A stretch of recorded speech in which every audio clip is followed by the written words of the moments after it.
think we will get started. So, hello everyone, welcome.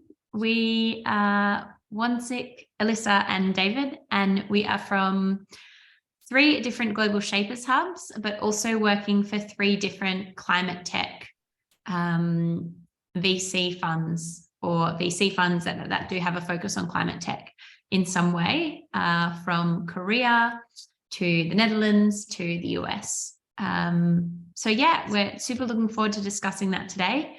If you have any comments, please drop them in the chat and we'll maybe address them throughout. Otherwise, all at the end, we'll have a little bit more of an open discussion. So to kick us off, I'm gonna pass the mic to David for a little bit of an introduction. Awesome. Thank you very much, Alyssa, and welcome everyone. I really appreciate you guys for coming. I'm just gonna share my screen so we can walk you through our presentation that we have for you guys. Let me know if you guys can't see it. Just gonna.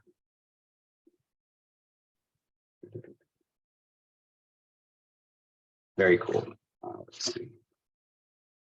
So we actually all met about a year ago at the annual curators meeting in 2022. Really exciting. Some of you guys might have been there. Some of you guys may be heading there this year now, which is really awesome. I just remember, I think when I first got there, Wansik, Lisa and I were just kind of like entering multiple different rooms to kind of like find out about climate, find out about how we could participate in our space and our jobs and our roles. And out of those conversations came this, right? The Global Shapers Climate Impact and Investing Initiative that we have. And the goal that we have here, well, first of all, let me start with the introduction, but we're going to dive deeply into the US. You know, we're going to dive a little bit deep into what are we seeing in terms of investing, in terms of the landscape that we have going on, in terms of what are some of the motivators, as well as the opportunities and the challenges.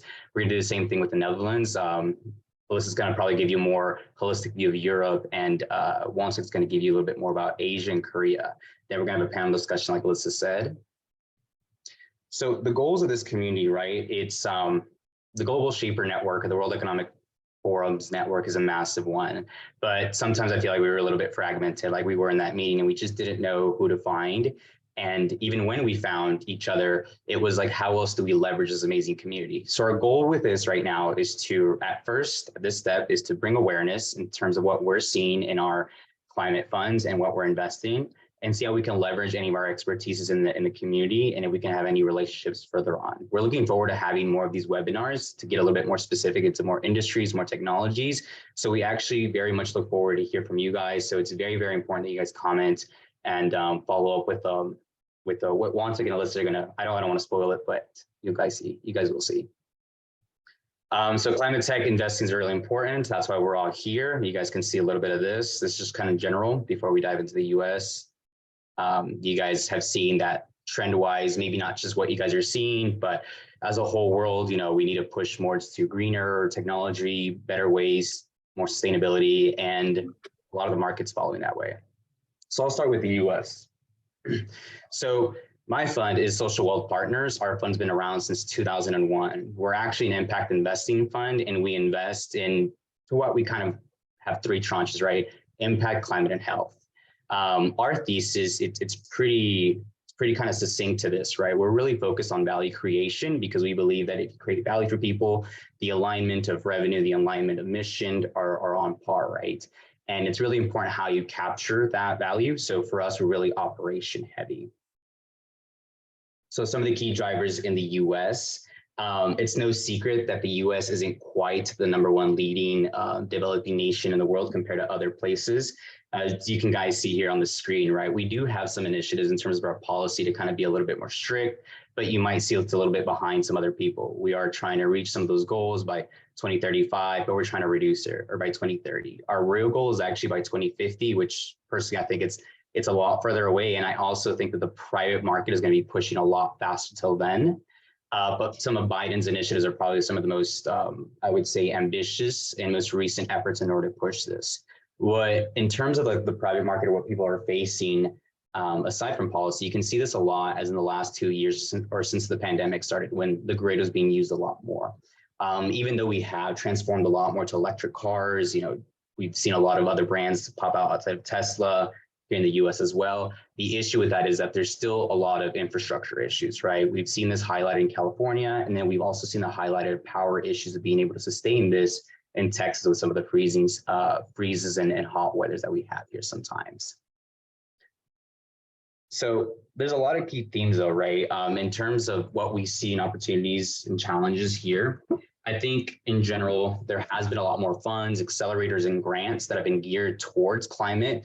The issue is, are all of those really necessarily being geared towards the exact industries, the technologies that we need? Not all of them have been, but a couple of other things that are really positive in the US is that historically, there's also a lot more capital being deployed. A lot of the rounds are bigger, which sometimes can be positive for the general climate need, but at times could be negative with in terms of scaling and growing with a lot of startups. So there's a little bit of a double-edged sword there.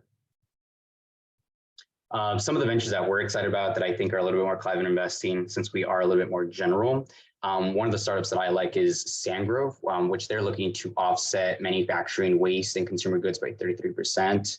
Some of the ones that we look at that are targeting a lot of these energy crises, like the ones that we see in California or in Texas, are, Energy 2, which are looking to develop these different infrastructures to provide the energy to a lot of the different commercial products that we have. And then Mount Locks is similar to Sandgrove. We're looking to reduce or reuse a lot of what's already used in the market rather than producing a lot more consumer and having an IoT or smart city application to it so we can reduce a lot more of the waste that we have. Now, in terms of what we want, what we see, it's kind of like a huge market. And I think this is kind of a little bit difficult, right? What should I be building? What startup should I be joining? Which ones are actually moving the needle?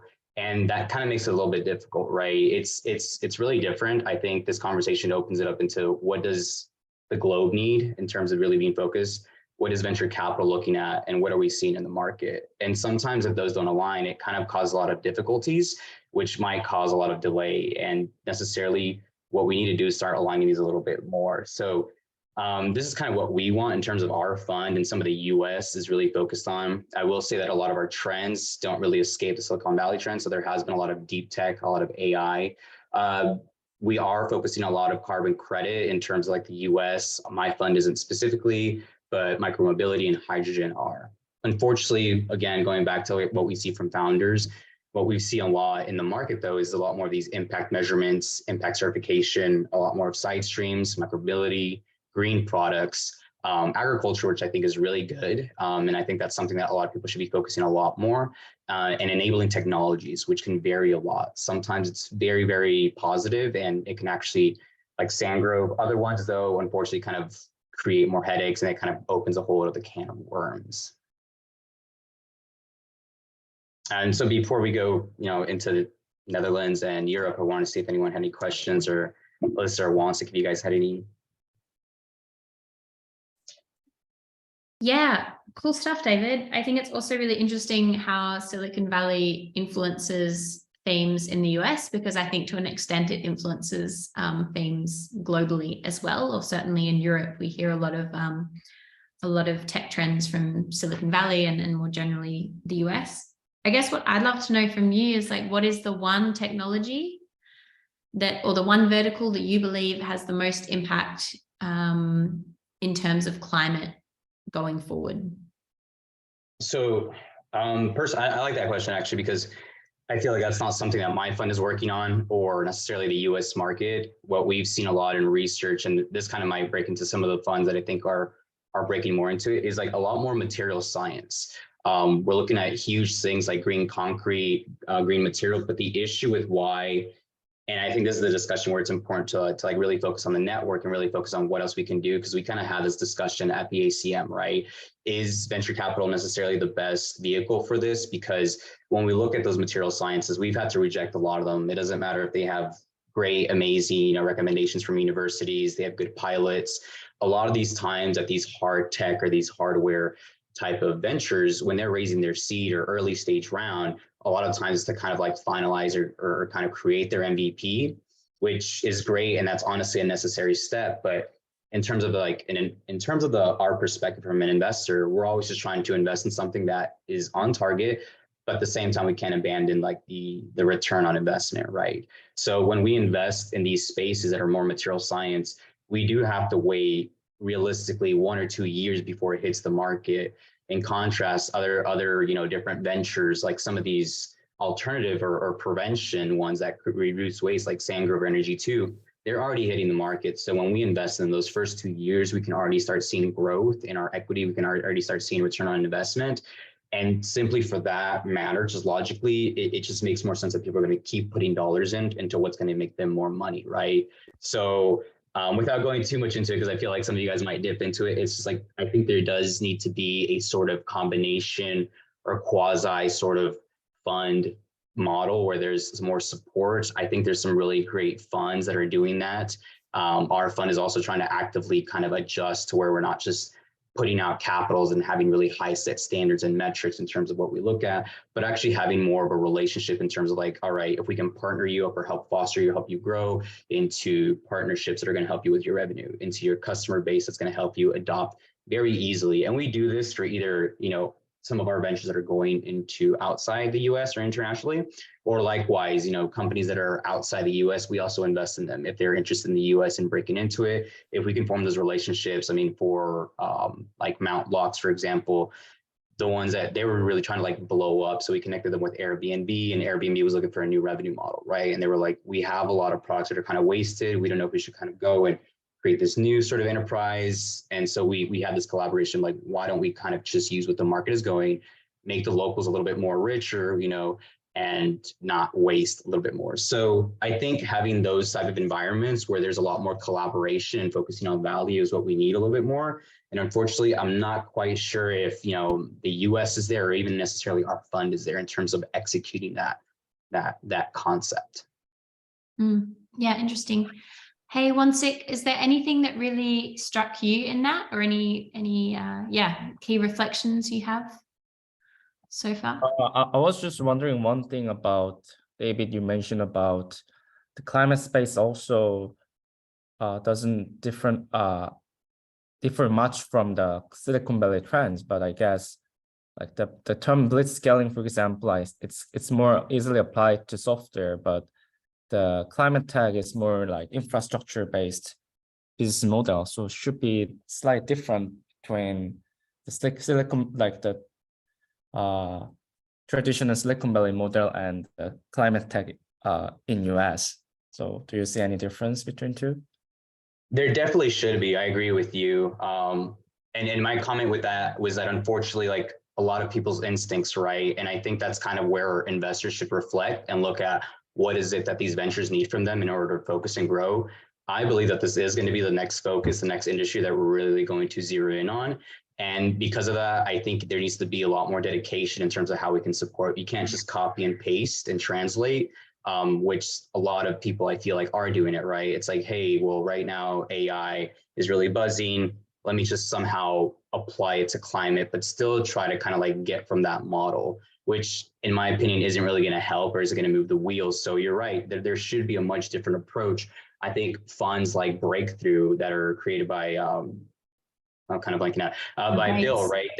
Bill Gates, sorry. That one's a really great focus because what they're doing is that they understand that, look, there needs to be a little bit more of a academia commercialization pipeline. We need to work a lot more with these universities. We need to work a lot more with these institutions that are building this. And so their model is pretty great. I mean, I can't speak too much into detail, but I think there's an example of how it's very supportive, right?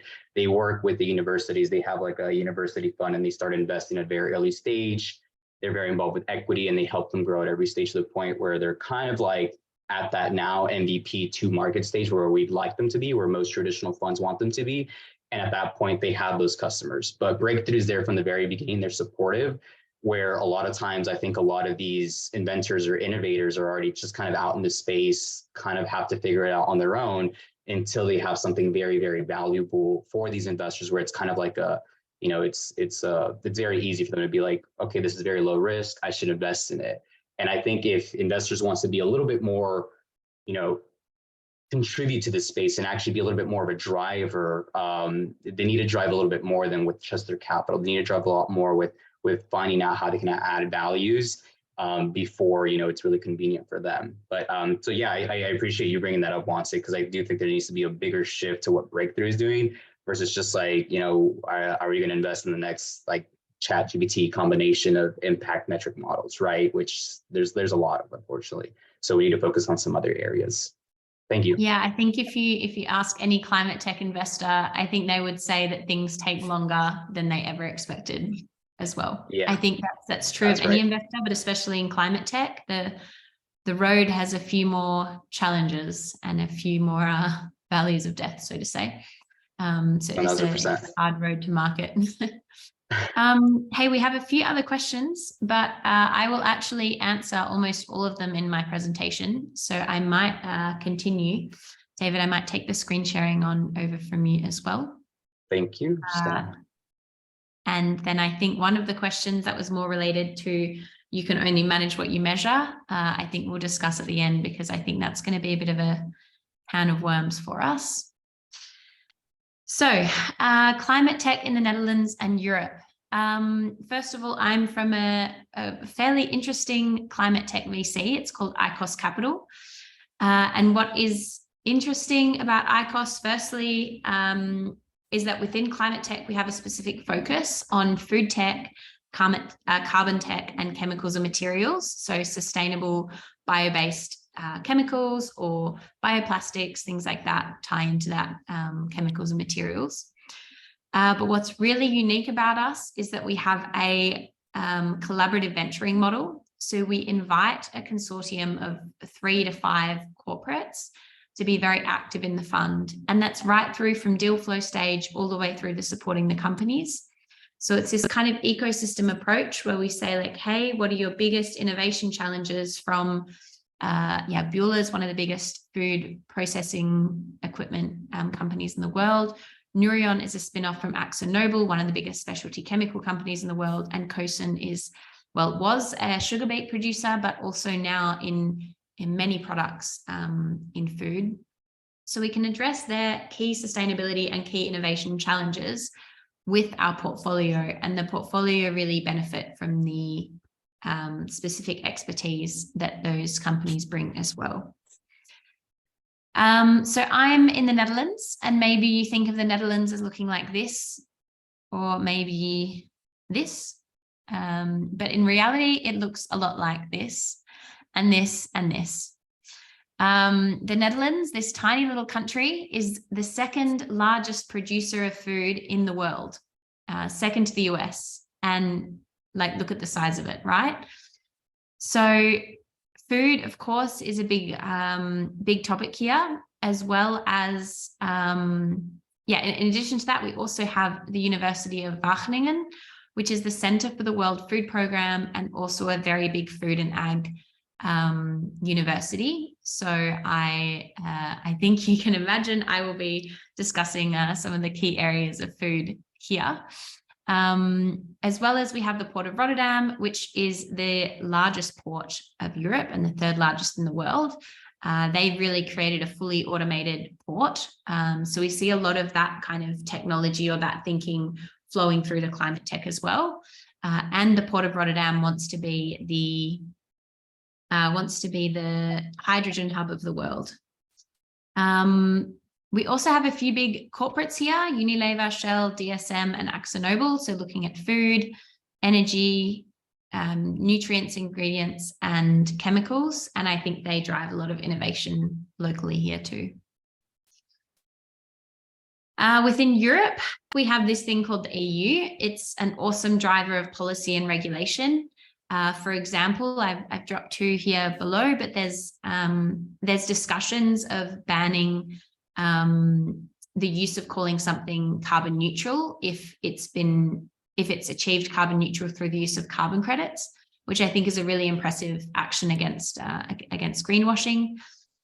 We have strong net zero targets. We have a strong regulation called SFDR on what you can consider a sustainable investment and not.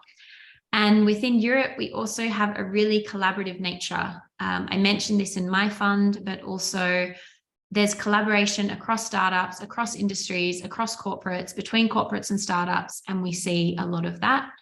And from here, Europe is the yellow one, and I think you can see that climate tech in Europe is also growing at a wonderful rate. A few key themes. this is only from 200 from a Holland IQ cohort, but I think it encapsulates the market. Carbon markets has seen huge growth, and food and agriculture has seen huge growth. So what we want: industry decarbonisation, net zero acceleration, a few areas, specifically biotech. Fermentation is a big one. Precision fermentation, biomass fermentation, both super important in food as we feed 8 billion people sustainably and more going forward. Bio-based materials and from different feedstocks like seaweed, algae, we're seeing more of myco or mycelium-based products in both food and materials. We're seeing what we would like to see more of, but we are seeing some of. Carbon storage and removal, trustworthy carbon credits, but as an additional to a startup, and I'll explain a little bit more about this in the next slide. And also Europe's starting to explore biodiversity credits and nitrogen credits, which I think is also really interesting, as long as they come with the regulation to make them trustworthy. Side stream valorization, always really important that we use alternative feedstocks like, sometimes CO2 or other side streams. And hydrogen, I think, is also a very up and coming technology that we want to see. And what we do see, we see a lot of carbon accounting. David also mentioned this, a lot of ESG platforms, a lot of enabling technologies, a lot of recycling technologies, which personally I sometimes have a problem with because I think it's a band-aid solution to something that we need to fix systemically. We sometimes also see circular solutions that have a higher footprint. So we might be using less plastic or having a more circular water or waste system, but it increases CO2 emissions. I see a lot of recipes within food and I want to see food tech. So I added that there. And again, we see a lot of B2C solutions. And while that's so important, we also need to reduce industry emissions by 44% to be in line with the Paris Agreement. And I think that a lot of B2C solutions put the focus back on the consumer, and the industries have the most potential to create meaningful change. So a few things I get excited about. These are 4 companies in our portfolio. No Palm Ingredients is turning side streams, so beetroot tops and carrot peels, for example, into a microbial oil. They're using fermentation, and their end product is very similar to palm oil in terms of what it's capable of. So that has huge implications in not only food, but also cosmetics and personal care. Polyferm also using fermentation to replace petrochemical surfactants. Now, surfactants are in anything that foams, right? So soap, laundry detergent, body wash, shampoo, and unless it says biodegradable on the packet, that product is made from petrochemical surfactants and it is not biodegradable. So they're replacing that, and their fermentation method will achieve cost parity at scale with their technology. Carbon credits. This is an interesting company that we've just invested in. It's called eAgronom. They're a farm management that uses both soil monitoring and remote sensing, so satellite data, to determine the best methods of capturing more carbon in the soil. And based on that, it suggests different methods to farmers. So whether that's planting trees or increasing biodiversity or adding, changing the microbiome of the soil, farmers can take those actions and then receive the income from the carbon credits that creates. And Carbon Clean, point source carbon capture, they have this vacuum kind of cyclonic technology. Last year, they raised the biggest round from a point source carbon capture company ever, and they're also going to be involved in the biggest e-methanol production facility that will be opened in 2025 based in Norway.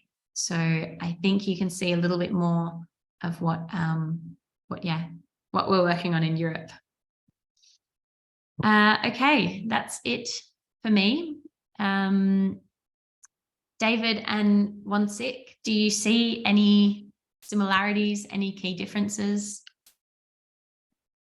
I think one thing that's really interesting that I wish we could focus on a lot more, because I think it's very it's very like it's a really good way to kind of like combat climate change, is like the huge focus on food, which is something that we don't have. We kind of talk about it. I don't know if like our whole kind of FDA makes it really difficult for us, but I'd like to kind of hear like what was successful in terms of how you guys either collaborated or how the government supported in terms of like what we should be looking for maybe in the US that we can kind of copy off of you.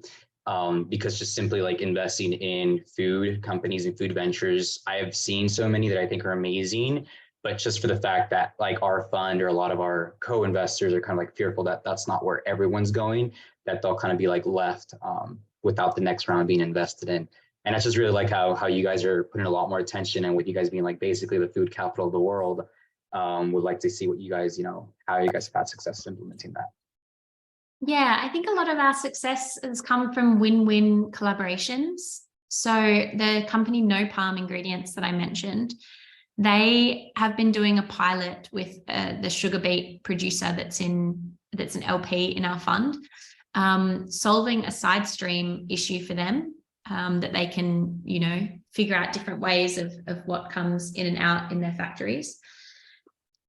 And yeah, also creating, so on No Palm side, they had a side stream delivered to them. They were able to do a pilot project with this corporate, and from the corporate they got a bigger sense of what innovation is by introducing this startup in their own teams and to see the way they work. So even though they're different companies, the corporate also has more opportunity to innovate and learn and adapt and kind of problem solve based on what this startup and other startups are doing as well. Okay, from my side, just a few comments and one question in the end. First comment is, maybe in the panel discussion, I'll briefly explain how Asian market in terms of climate tech market is quite fragmented. And I want to hear how's different countries in EU are collaborating each other and how was it possible. And also it is interesting to see how the carbon market facilitate the agriculture, which we don't have it yet. So it was interesting to see. And it was quite interesting to see the very specific, like the portfolio you have has pretty specific market needs and very specific corresponding technology. So probably later in the panel, I'd like to hear how you find out the investment opportunity. I'll leave the questions for later panel talk. Yeah, I think it'd be great to discuss that later. And in terms of the segmentation, I think we do see a little bit of difference, and maybe the Netherlands, for example, is not connecting so much with Latvia, for example, but the Benelux region, so Belgium, Netherlands, Luxembourg, is quite close. The German-speaking regions are often grouped together for events. The Scandinavia, the Balkan, the Baltics, the New Nordics. So there's all these little hubs within one Europe, and so I think that then there's a lot of collaboration that happens, across the board, which is really cool. All right, Won-Sik, do you want to take it away with the Korea and Asia exploration? Can you see the slide? Okay. Yeah. Oh, hello everyone. My name is Won-Sik Jung. I'm an investment manager at D3GP Partners and based in Seoul, Korea. And as a shaper, I'm currently creator of Seoul Hub. And recently I got an approval of founding Daejeon Hub, which is my hometown, as a founding creator. So I will be actively engaged in the newly built hub from July after finishing my term in Seoul. And before introducing climate tech investment landscape in Asia and Korea, I'd like to briefly introduce my firm, D3GP Partners.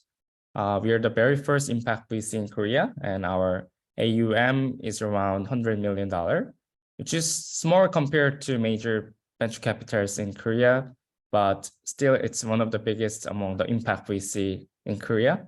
And we focus on two areas, which are accessibility and climate.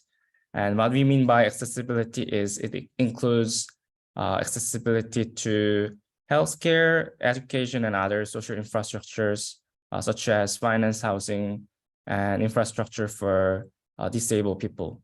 And we do not only impact investment, but also try to nurture the ecosystem in Korea by hosting an annual forum called Asia Impact Nights, inviting global impact investors around the world to discuss about the agenda we need to discuss in Asia. And we hosted in the most beautiful island in Korea, Jeju Island. And the topic last year was embracing complexity and biodiversity, which was about climate. And I'll be quick here. We have pretty good track records investing in leading ed tech, fintech, and climate tech startups around the world. And here, I just want to mention about the importance of APEC region, which accounts for 45% of CO2 emissions in the world. And this is why climate tech in APEC or in Asia is very important, although the market is still immature compared to the US and Europe. And out of 83 climate tech unicorn startups, 20s are in Asia, but the majority are in China. And Asia has huge and developed or fast developing countries such as China, Japan, Korea, Vietnam, Indonesia, Singapore, and India. But the market is very fragmented, I would say. So I don't know much about what's happening in other countries in Asia. Am I too frank? So introducing climate tech in Korea, which I know a little bit more. Electricity accounts for the majority of carbon emission in Korea. And if you see the energy mix diagram in the middle, fossil fuels accounts for 77%, whereas the renewable energies is still quite small portion. And because the Korean economics are so much based on manufacturing, and for example, the logo showing on the screen, like 8 out of top 10 big conglomerates are based on manufacturing industry. And there are many movements of companies to go green because they are afraid of losing their global market as European and US regulations are evolving so fast. Here, I want to give you a feel for what the Korean climate tech startup landscape is like. Here are a list of climate tech startups with funded more than $10 million US dollar. And the reason I picked 10 million is that there's only 1 or 2 startups got funded more than 100 million. For example, if you see the left in energy, there's a startup in DR, ESS, renewable financing platform, sustainable construction platform, hydrogen, wave power, and in circular economy, waste management, plastic recycling in food, alternative protein, smart farming, in mobility, car sharing, EV charging, and hydrogen boat. So we still need much more innovations and entrepreneurs in climate tech in Korea. And this is my final slide. And here I'd like to give you some detailed case studies of my recent climate tech investment this year. And the first company on the left, Green Mineral, is it developed a biological technology to extract lithium in the process of production and recycling using microalgae called chlorella. And they improved the performance of this biomineralization process 50% with the gene modifying technology. And the second one on the right is called SCSM, and they provide thermal management system to small and medium-sized EV and EV infrastructure companies. And here I'd like to explain you the perspective when we make climate tech investment. Many industries are undergoing industrial transformation of their value chain due to the climate change. And in the industrial transformation, the bottlenecks appear, and we invest in a team that solves the bottlenecks with technology. So I'll give you the example with these two companies. For green mineral, there's industrial transition of eco-friendly production and recycling of lithium. And the bottleneck is the limitation of existing physical and chemical solutions. They are not environmentally friendly and economical. And the technology was, as I said, eco-friendly and economical biological solutions. So it also reflects the Korean market context that Korea has strong lithium-ion battery industry and large manufacturing companies are entering the lithium market. And for the second example, SCSM, electrification is quite obvious industry transition, but the thermal management is huge bottleneck. For example, if the battery temperatures goes below 0 degrees Celsius, the mileage is reduced to 20 to 30%, and it also can't be charged efficiently.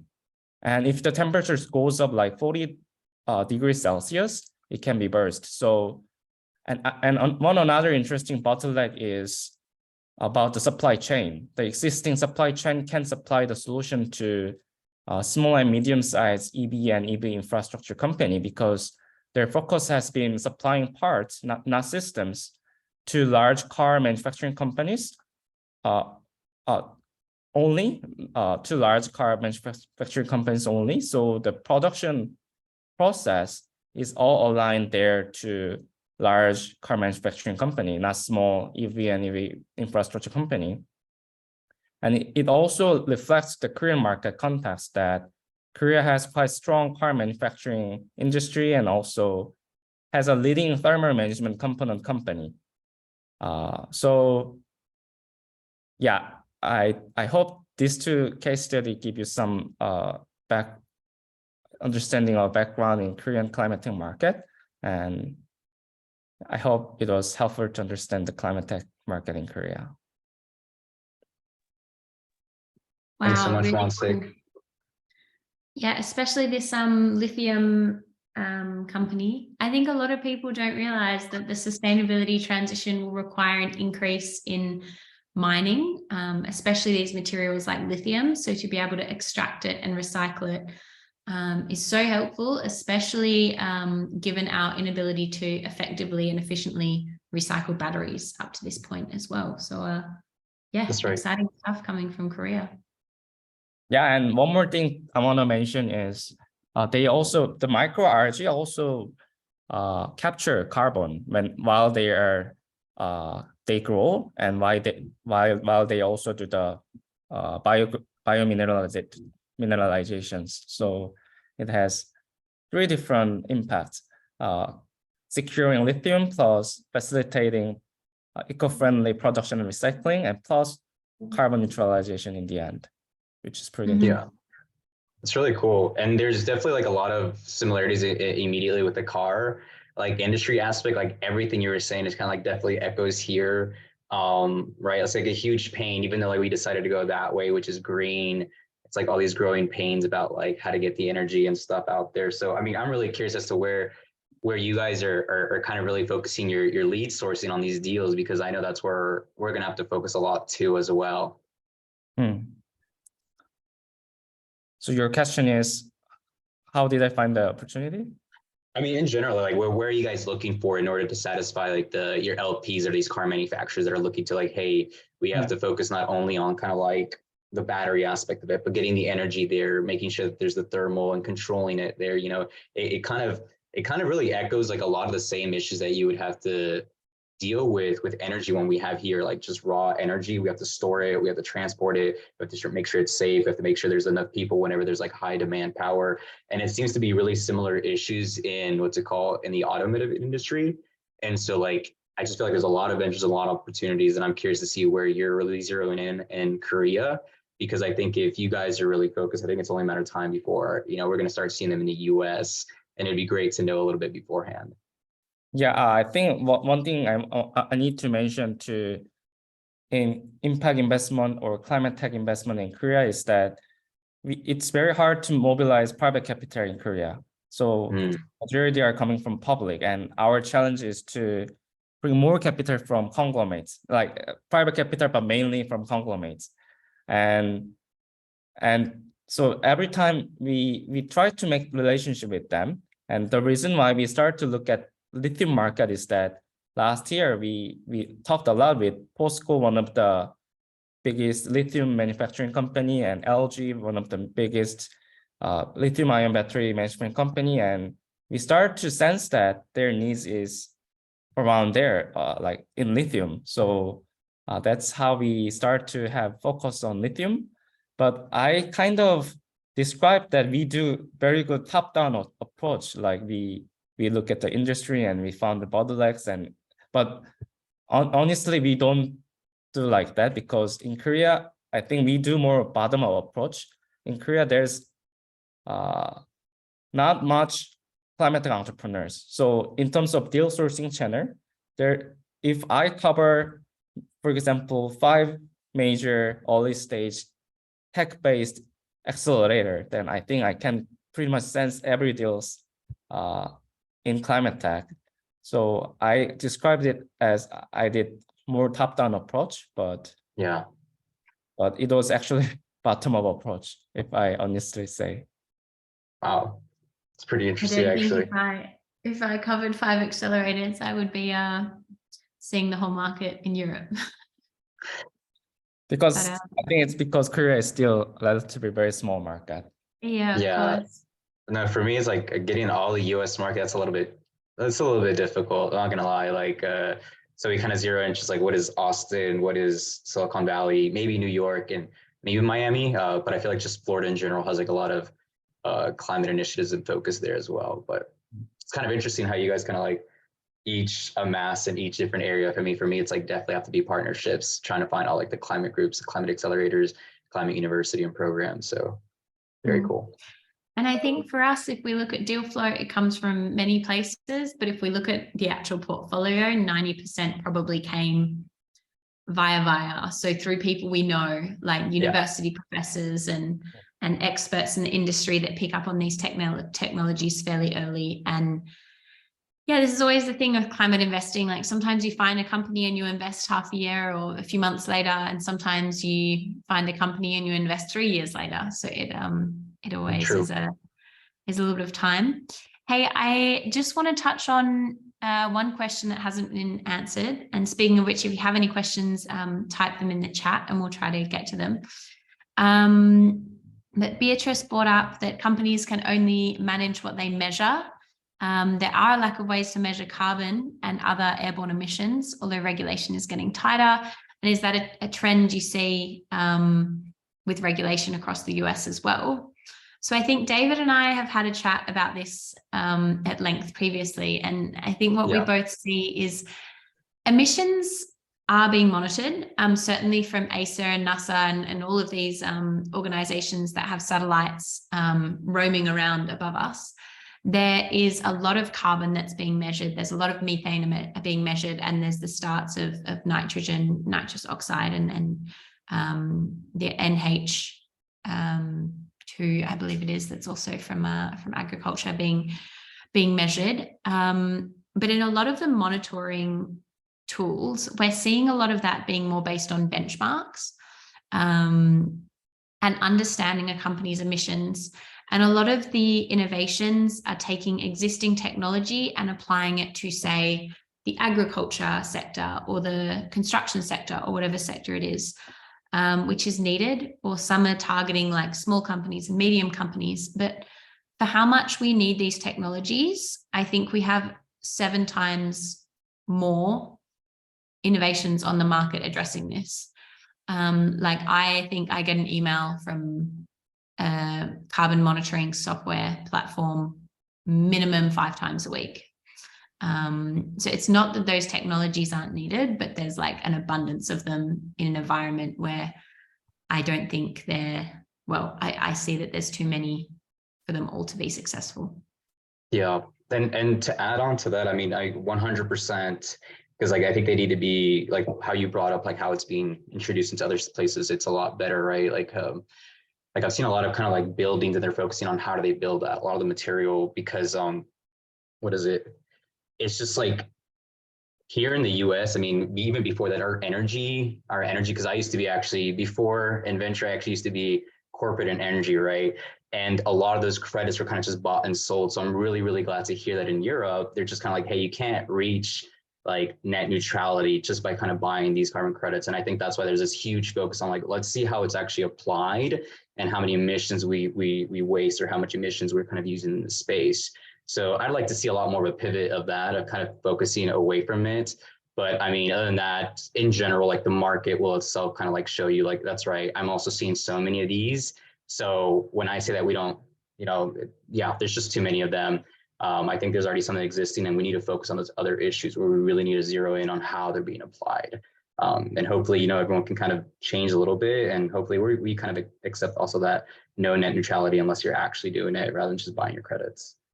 And the regulation on carbon credits is moving slowly, but it is moving. I think 2 COPs ago, they really addressed some double counting issues, and now they're looking more into additionality and permanence. So yeah, there's steps being taken. And I think this year we saw a lot of investigative journalism highlighting yeah, I guess holes in the process of trustworthy carbon credits, and really question the validity of organizations like Verra and South Pole and such. But yeah, overall there are steps in the right direction, and carbon credits can be a really interesting tool in in the sustainability transition as well. But they should be considered for the emissions that are unavoidable, and not as a carbon reduction or a carbon neutrality core strategy. That's a good way to look at it. Yeah. Hey, we have a few questions quickly. Juan from Argentina wanted to ask Wonsick if Superbin sells outside of Korea. Well, I think if I introduce a little bit about Superbin's business model, I think it can also answer the other questions in the last one.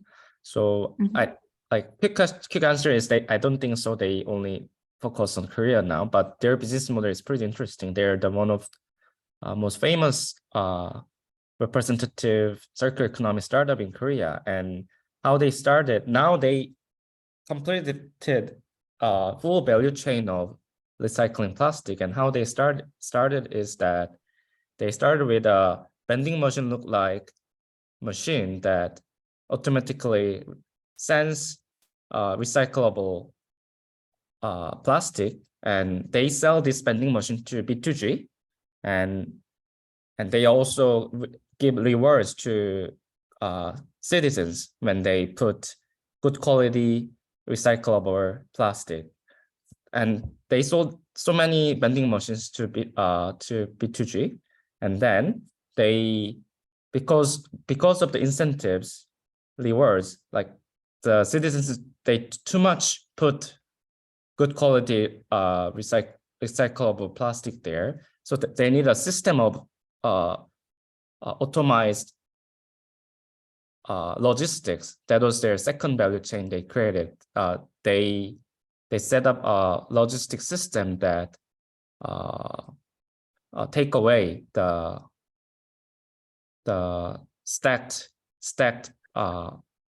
plastic in the vending machine. And lastly, they recently opened up a factory recycling, chemical recycling all the plastic they gather starting from the B2G vending machines. So now they completed to make the whole value chain in plastic recycling, which is pretty interesting business model, I think.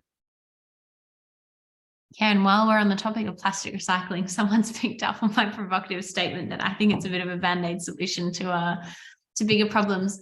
I think there's times where it's really helpful, and when we look at the legacy of our climate impact, I do think there's a lot that we can address, especially because of a lot of our waste has ended up in certain communities in certain countries. I think then recycling is something really cool. But if we are recycling to put things like polymers back into products that will end up back in these communities in these countries, it's not really going to create lasting change, right? I think there's some exciting areas, especially with enzymatic recycling that's coming up.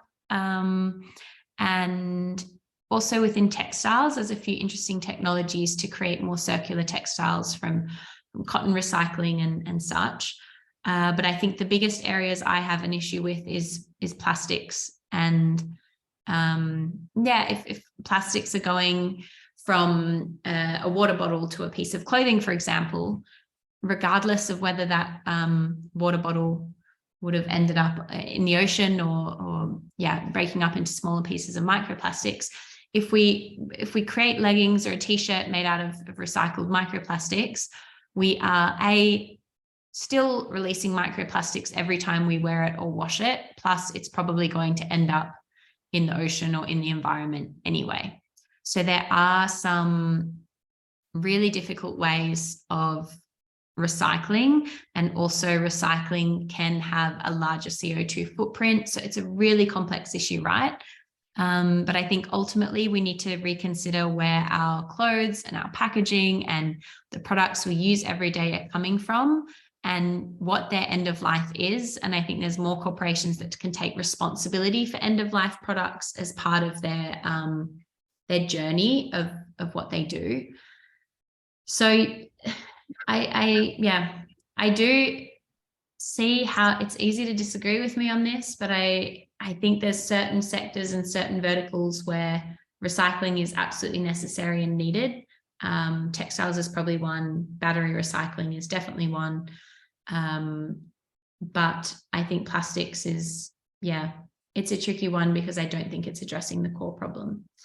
I don't know if you guys have any I mean, mine's a little bit kind of echoing the same thing, right? I mean, just to kind of break it down and be a little bit more fair, I feel like recycling is such a broad word that covers a lot of different industries and technologies. So, I mean, I have seen some pretty creative, like technologies that focus on recycling on kind of like helping people recycle hardware materials that are for sure going to be used for construction.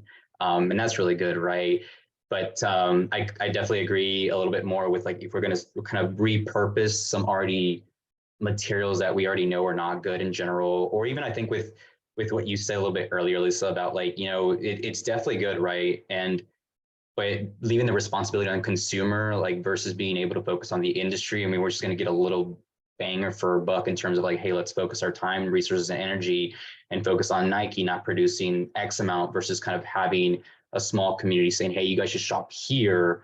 And it might be more expensive and it might be more premium, more difficult to get to, but we'd really prefer if you would, because, we're all in this together, when we can kind of target a lot of companies and just shooting one at a time and kind of readjusting how they manufacture, how they get their goods, how they produce it would like offset just nations, honestly. That's kind of like how big of the scale is. And yeah, I mean, like getting into batteries and stuff, that's just kind of like a big different altogether. But I very much kind of agree with that statement, honestly. And then one more thing, I think this one might be a little bit kind of like, might get some flack for, but I mean, for me, it was kind of like also like, how do we get that amazing investment, right? And I've also come across a lot of like goods and products, but honestly, they're kind of selling as what I would kind of distinguish between a business and a venture, right? At least here in my climate in the US, we're looking for something we can scale rapidly. And a lot of times something that we're looking at clothing, if it's made out of like hemp or any sort of alternative that's 100% decomposable, we're looking at it from a model of like selling clothes. We're looking at it from like, and that's doesn't always rapidly blow up unless it's like a hype market, a very niche market, a very, a lot of times we're going to take the slower approach that a lot of brands do, right? And that's not going to be a very fast, like, am I going to be able to exit with 40X in 5 to 6 years? It doesn't always match that. So I think even though those are really good, and like at that point, there's not much of an argument, hey, what I'm getting is 100% non-plastic, but it doesn't at that point fit the model really well of, can I get 40X in 5 years? And that's where it kind of makes it difficult. So I would just say it's difficult, and maybe, yeah, we need to focus a little bit more on what we invest in, but I wouldn't say it's like bad or it's not the right approach. I think it's very important, especially in certain communities.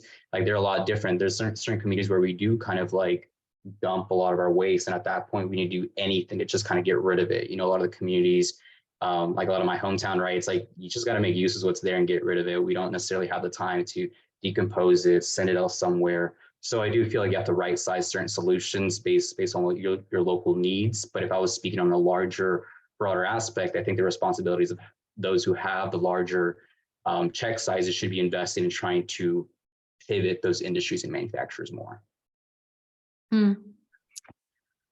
Yeah, I think also the textiles industry has been fairly innovative over the years, and someone just sent me a message asking asking about construction industry and some things like this. And I think that's also a really hard thing about the sustainability transition is some verticals and some industries are like so ready for change and some are very resistant. And construction, for example, that's a very typically conservative industry. And we are seeing more movement in there in alternative concretes and things like that.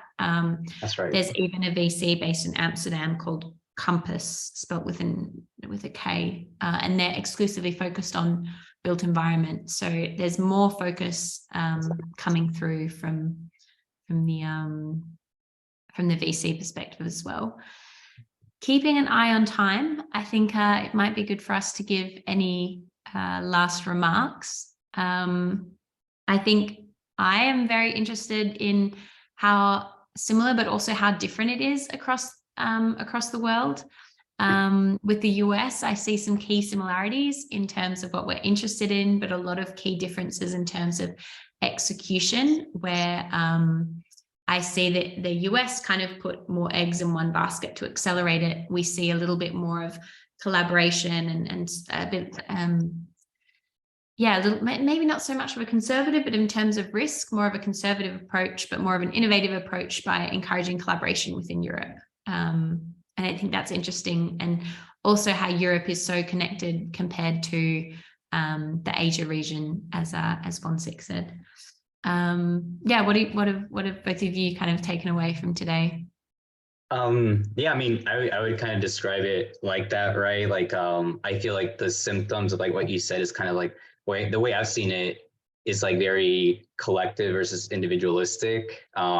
Because collectively it is kind of harder to move sometimes all together very quickly and make a turn, a pivot, versus here we're kind of individually, we all make the pivot, but we're all kind of gravitating towards the same light. But so that's kind of like, I agree with you, like that execution is there, but we're not doing it in such a collaborative way. That's probably the key word that I'm taking away. And I'm hoping that our space does.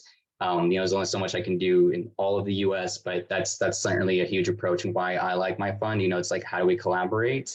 Why we're doing this, right? So I would like us to be a little bit more collaborative. And then I do see that we have, I think, a little bit more capital. And when I hear some people kind of like, hey, this area needs to be focused a lot more, instead of a lot of us individualistically looking at the same target and investing in the same thing and kind of encouraging 20 ESG platforms in 1 week, then we should honestly tell the market, you know what, we are interested in these spaces and we should kind of like pivot more into the markets that you guys are really focused in on. Because I just love how much like research and collaborative there is like with corporations and with government, where here it's not that much. It's like us in the venture, and then maybe a super partnership that's for marketing or growth purposes with the government or like another brand, right? So that's kind of what I'm seeing most and where I'd like to kind of eventually head forward.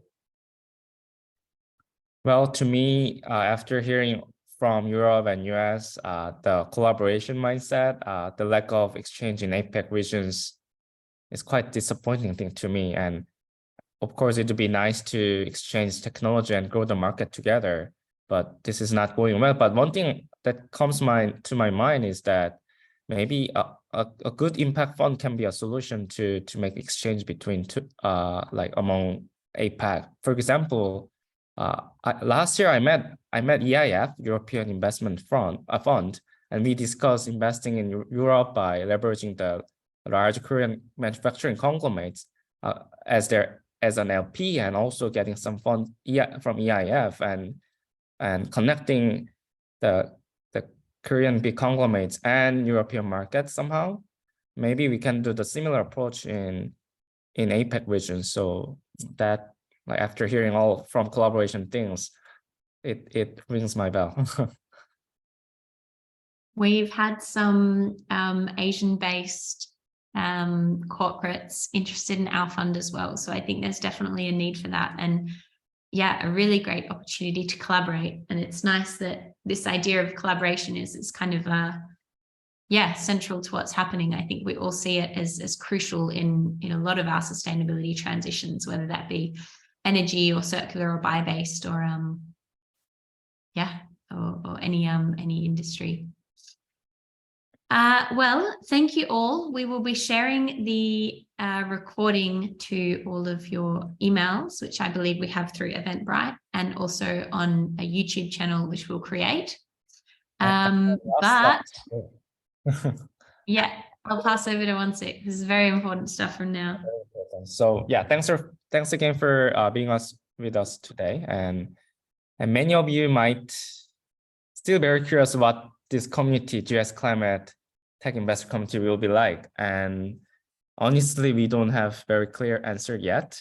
But one thing we believe is that we can do some very interesting thing together by leveraging our respective local expertise in climate tech investment and also our Global Shapers community's global network. So our next event, we will host our next webinar on 20th of July, and we will let you know again later with more details. And plus, David and I will be at ACM. So if you're coming to Geneva in 2 weeks, let's meet there. And last but not least, we'd like to ask you feedback and ideas on this webinar and this community. Please, I will share the link as well. So you can use QR code or the link. Please fill it, this survey, please.